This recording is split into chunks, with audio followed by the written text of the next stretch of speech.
¿Qué tal? Mi nombre es Alejandra Cruz, soy profesora de Historia. Bienvenidas y bienvenidos a una sesión más de Aprende en Casa 2.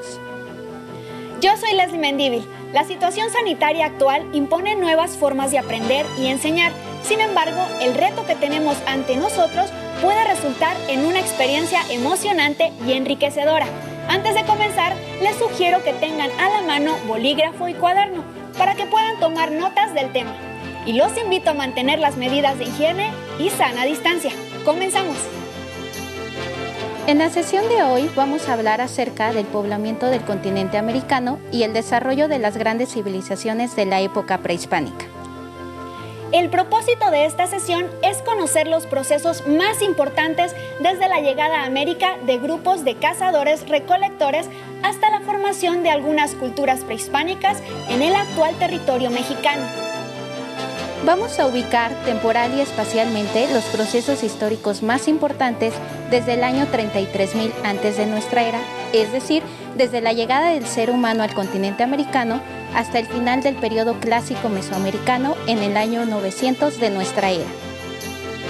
Tomen nota de las periodizaciones y superáreas culturales de las que hablaremos. Presten mucha atención, porque al final les pondremos un reto. Recuerden que el conocimiento histórico se construye a partir de vestigios del pasado. Mientras más nos alejamos en el tiempo, se vuelve más difícil hallar restos e indicios. Por ello, la investigación arqueológica juega un papel primordial para conocer el pasado más remoto. Los invito a escuchar un fragmento de la introducción de la edición especial 34 de la revista Arqueología Mexicana, dedicada a las culturas prehispánicas de México. Su autor es Enrique Vela.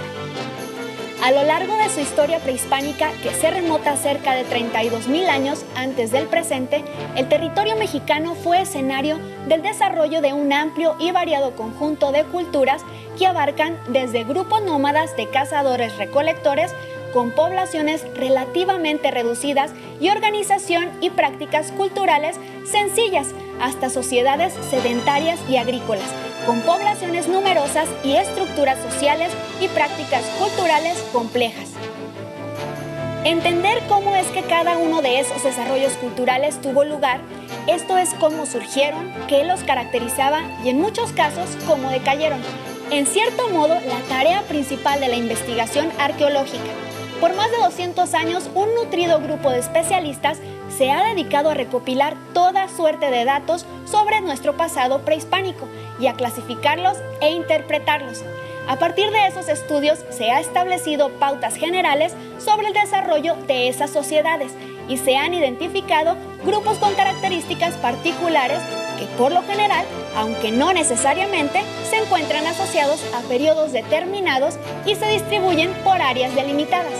Estos grupos con rasgos específicos es lo que conocemos como culturas arqueológicas, en las cuales confluyen maneras determinadas de elaborar objetos utilitarios y suntuarios, de disponer sus asentamientos, de construir, de enterrar y ofrendar a sus muertos, entre otras prácticas de las que quedan restos materiales. Estas prácticas compartidas en lo que se refiere a las expresiones materiales de la cultura tienen su contraparte en el ámbito del pensamiento. De hecho, en cierta manera son productos de saberes acumulados y comunes, de modos también concretos de comprender el mundo e incluso de imaginarlo. La elección de estas prácticas culturales está además asociada con la estructura social y la refleja. Es por ello que a partir de los vestigios materiales podemos acercarnos a la historia y a los modos de vida de los grupos que habitaron México en la época prehispánica. ¿Les resultó interesante la lectura? Respondan en su cuaderno la siguiente pregunta. ¿Qué restos materiales se han preservado hasta nuestros días de las prácticas culturales de los antiguos pueblos indígenas de México? Mencionen al menos 3 ejemplos. Seguramente se están preguntando, ¿cómo y cuándo llegaron los primeros grupos humanos al continente americano? ¿De dónde provenían? ¿Cómo obtenían su alimento? ¿Cómo eran los ecosistemas de entonces? A continuación daremos respuestas a estas interrogantes.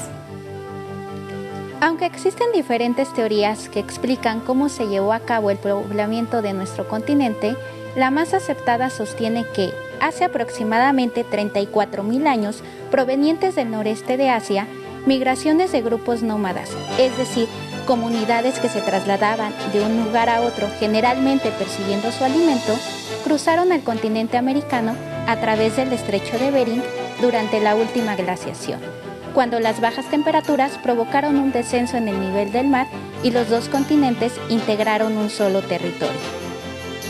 Durante la etapa lítica, que abarcó del 33.000 al 5.000 antes de nuestra era, llegaron a lo que actualmente es México los primeros pobladores. Se trataba de pequeños grupos dedicados a la caza, la pesca y la recolección de alimentos. Este periodo abarcó los últimos milenios del Pleistoceno superior, o también llamado Edad de Hielo, por lo que los primeros habitantes del territorio mexicano convivieron con mamuts y mastodontes. Para conocer un poco del trabajo que realizan los arqueólogos y atestiguar los caminos por los que anduvieron los mamuts, veamos la siguiente cápsula.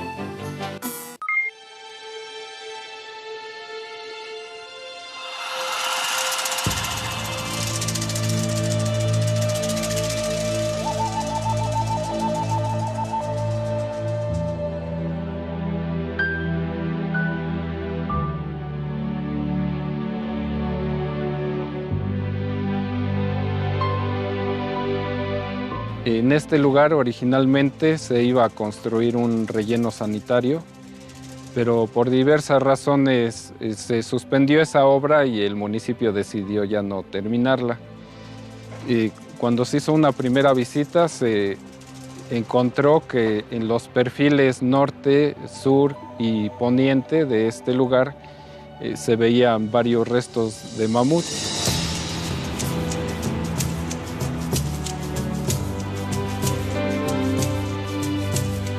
Nos encontramos en el extremo noreste del municipio de Tultepec, en la zona ejidal de San Antonio Xahuento, que es uno de los pueblos de este municipio.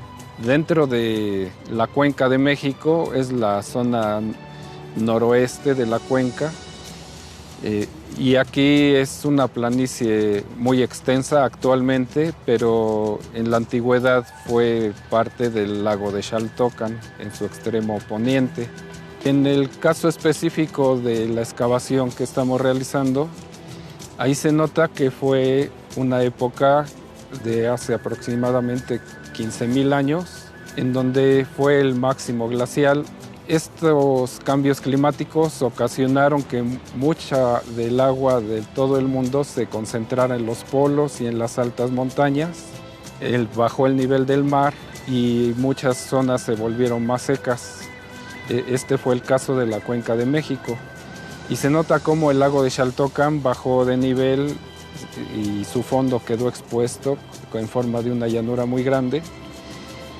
Y ahí es en donde aprovecharon los cazadores recolectores para excavar las trampas en el fondo de lo que había sido el lago. Toda esta capa agrietada que en este lugar hace ese cambio, y después sigue una capa muy compacta que es la que tiene los restos de los mamuts.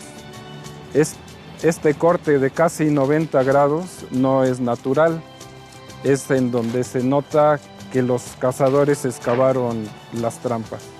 En general las capas son horizontales, se ven arcillas del fondo del lago, cenizas volcánicas intercaladas entre esas capas, pero en dos secciones se notó que había unos cortes verticales de casi 1,70 m de altura. Había una interrupción en las capas horizontales.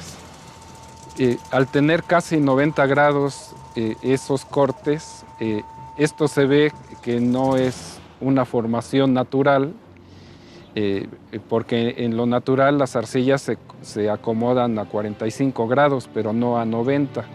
Esto indicaba que al parecer podían ser cortes artificiales. Y bueno, esto con el paso del tiempo en la excavación se comprobó que se trata de dos trampas excavadas por los cazadores recolectores. Los restos de mamut se encuentran en el fondo de las mismas.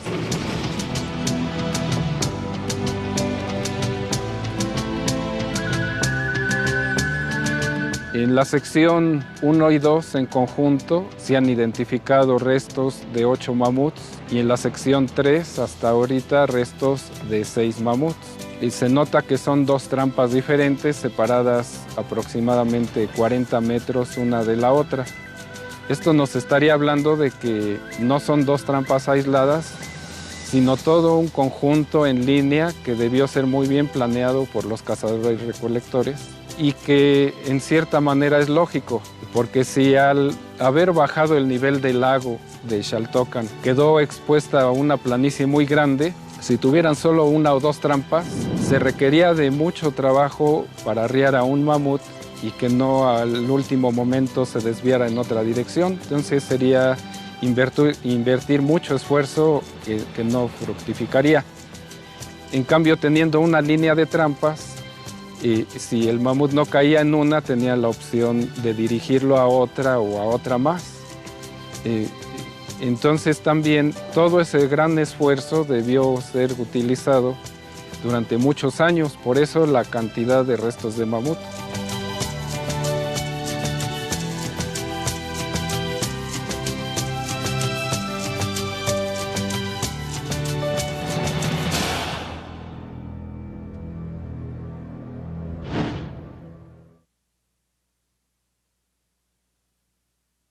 Gobierno de México. ¡Qué interesante video!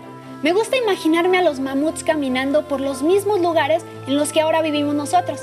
Los invito a investigar. ¿Qué otros animales prehistóricos habitaron nuestro país? Pueden consultar su libro de texto o buscar en otras fuentes como internet. Enlisten los ejemplos que encuentren en su cuaderno. Desafortunadamente, para esta megafauna del Pleistoceno superior, alrededor del año 10.000 antes de nuestra era, se produjeron una serie de cambios climáticos que, aunados a la caza exhaustiva por parte de los seres humanos, propiciaron su extinción. Tal fue el caso del Equus mexicanus o caballo mexicano de la Edad de Hielo, que no fue domesticado para usarlo como animal de carga o de transporte, sino que servía únicamente como alimento. Algo similar ocurrió con los mamuts, de los que se aprovechaban la piel y los huesos, en cuya desaparición también contribuyeron los humanos. La extinción de la megafauna obligó a los antiguos habitantes de México a modificar poco a poco su forma de vida. Se volvieron más dependientes de los recursos vegetales, sin que abandonaran por completo la caza y la recolección, lo que dio paso al desarrollo de la agricultura. Los hallazgos de las primeras plantas que se domesticaron, como la calabaza, datan de hace 9.000 años aproximadamente. A esta etapa de grandes transformaciones, en la que se definieron las 3 superáreas culturales, se le conoce como periodo arcaico, el cual abarcó del año 7000 al 2000 antes de nuestra era. Las primeras aldeas de las que se tiene noticia en México datan de hace 4.500 años aproximadamente, es decir, justo a finales del periodo arcaico. Por favor, respondan en su cuaderno la siguiente pregunta. Regresaremos a ella al final de la sesión. ¿Qué consecuencias trajo consigo el desarrollo de la agricultura para los primeros pueblos de México? Como veremos a continuación, la agricultura jugó un papel fundamental en el proceso de sedentarización, particularmente en la región de Mesoamérica. Maestra, hemos escuchado incontables veces el término Mesoamérica, pero ¿a qué se refiere esta palabra y quién la inventó?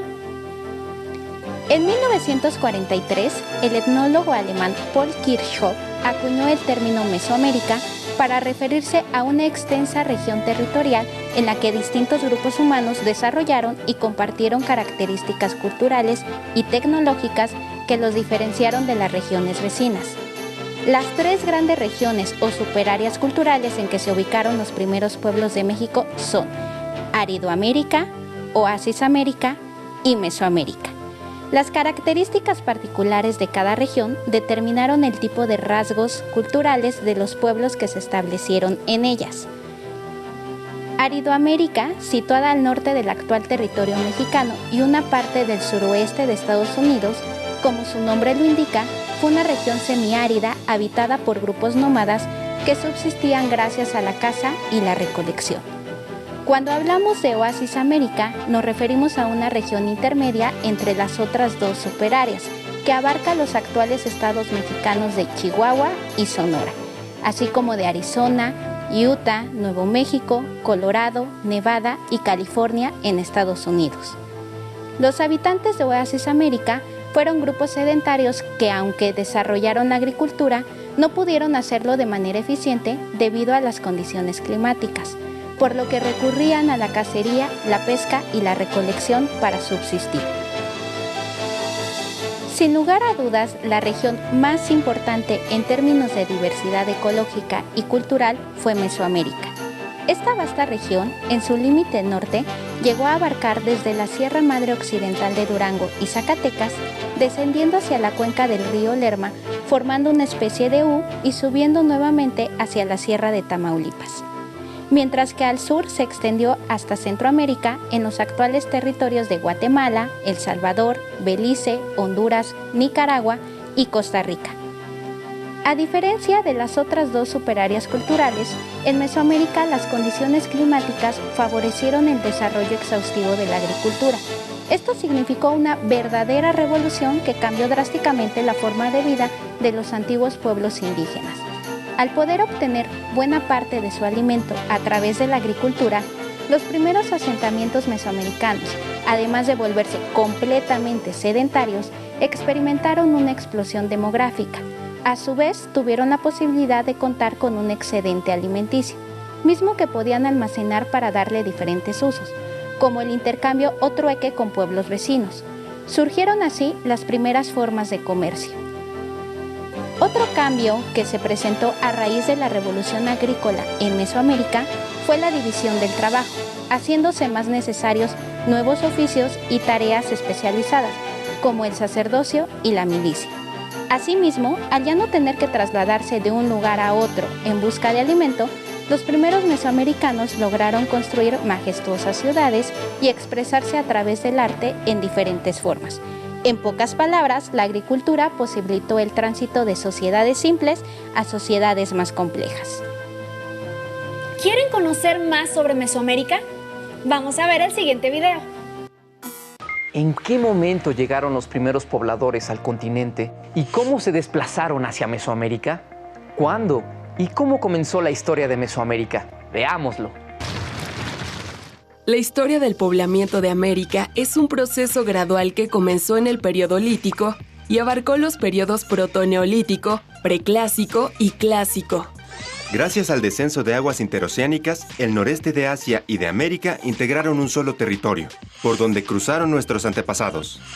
Eran grupos nómadas dedicados a la caza, a la pesca y a la recolección de raíces y frutos, por lo que la búsqueda de alimentos los obligó a migrar a tierras más cálidas.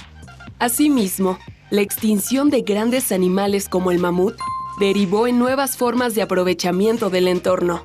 Surgieron los primeros intentos de domesticación de las plantas, como la calabaza, y comenzó la familiarización con el proceso de germinación.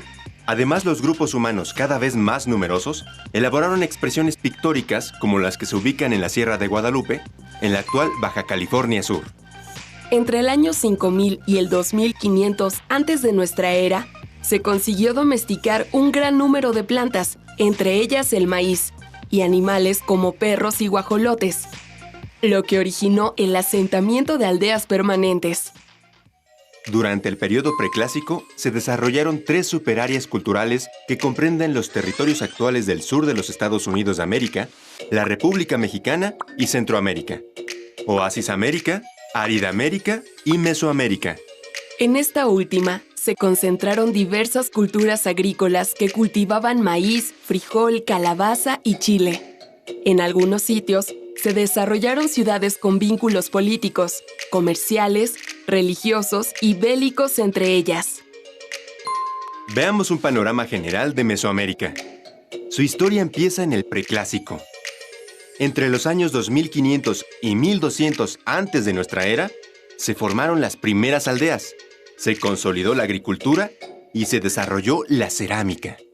Entre los años 1200 y el 400 antes de nuestra era, se realizaron obras de riego para el mejoramiento agrícola. y se construyeron importantes centros ceremoniales con jerarquización social. De esta etapa destaca la cultura olmeca. Sus principales asentamientos son San Lorenzo, ubicado en el actual estado de Veracruz, y La Venta, en el actual estado de Tabasco, en donde se construyó la primera pirámide de Mesoamérica. Entre los años 400 antes de nuestra era y 200 de nuestra era, se consolidó la diversidad regional y la fundación de nuevos asentamientos. Entre ellos destacan Cuicuilco, ubicado actualmente en la Ciudad de México, y los inicios de Monte Albán, en el actual estado de Oaxaca, que al final del periodo tenía más de 15,000 habitantes. En el Clásico temprano surgieron grandes concentraciones urbanas, cuyo crecimiento fue posible gracias a la implementación de técnicas agrícolas intensivas. Estas ciudades contaban con fuerza de trabajo especializada y una amplia organización política regional. Además, desarrollaron entre sí relaciones de intercambio comercial lideradas por Teotihuacán, ciudad que entre el año 400 y 500 de nuestra era llegó a tener más de 150,000 pobladores. En esta etapa también se desarrollaron algunas ciudades mayas como Palenque, ubicada en el actual estado de Chiapas. En el Clásico tardío, destaca el auge y caída de ciudades como Cacaxtla y Xochicalco, así como el esplendor de varias ciudades mayas con avances importantes en arquitectura, astronomía, escultura y escritura. Paralelamente, desarrollaron una gran actividad militar. Al final de este periodo, gran parte de los asentamientos mayas fueron abandonados, siendo Calakmul y Tonina las últimas ciudades en ser deshabitadas. Como pudiste observar, el periodo que comprende desde el poblamiento de América hasta el esplendor de Mesoamérica fue un proceso gradual con varias etapas que duraron miles de años e incluso siglos. En el video nos presentaron algunas etapas en las que se divide la historia de Mesoamérica. Recapitulemos la periodización. La etapa lítica abarcó del año 33,000 al 5,000 antes de nuestra era. Se trata del periodo más antiguo de la historia de México, durante el cual llegaron los primeros pobladores al continente americano y se produjo la extinción de la megafauna de la Edad de Hielo. Después tenemos el periodo arcaico, que comprendió del año 7000 al 2000 antes de nuestra era. En este lapso de tiempo se desarrolló la agricultura y se definieron las superáreas culturales. Le siguió el periodo preclásico, que abarcó del año 2500 de nuestra era al 200 de nuestra era. En él se desarrollaron las primeras grandes civilizaciones mesoamericanas como la Olmeca y la Cuicuilca. El periodo clásico tan solo comprendió 700 años, del 200 al 900 de nuestra era. Sin embargo, este breve lapso de tiempo, Mesoamérica vivió su mayor época de esplendor. Se construyeron majestuosas ciudades como Teotihuacán en el Estado de México y Palenque en Chiapas. Recordemos que el estudio de los vestigios del pasado, como los hallazgos de restos humanos y de animales, nos permiten establecer periodizaciones. Pero estas no son completamente fijas ni absolutas, puesto que no es sencillo para los investigadores ponerse de acuerdo sobre la datación de ciertos procesos y acontecimientos. Es por ello que muchas veces las etapas o periodos históricos se superponen. Hemos llegado al final de la sesión en la cual presentamos una visión general desde el poblamiento de nuestro continente hasta las grandes culturas del Clásico. En las siguientes sesiones se revisará con más profundidad el desarrollo de estas civilizaciones y el periodo postclásico, que abarcó desde el año 900 hasta 1521, cuando se produjo la caída del Imperio Mexica en manos de los conquistadores españoles. Antes de despedirnos, les propongo un reto. ¿Recuerdan que les planteamos esta pregunta? ¿Qué consecuencias trajo consigo el desarrollo de la agricultura para los primeros pueblos de México? Los invito a elaborar una cadena de consecuencias. Utilicen imágenes y diagramas para explicar por qué el desarrollo de la agricultura revolucionó la forma de vida de los primeros habitantes de Mesoamérica. Pueden apoyarse en el libro de texto, consultar a sus maestros y maestras y recurrir a otras fuentes que tengan a su alcance. Espero que hayan disfrutado la sesión tanto como yo. Fue un gusto para mí haber estado con ustedes el día de hoy. Hasta la próxima.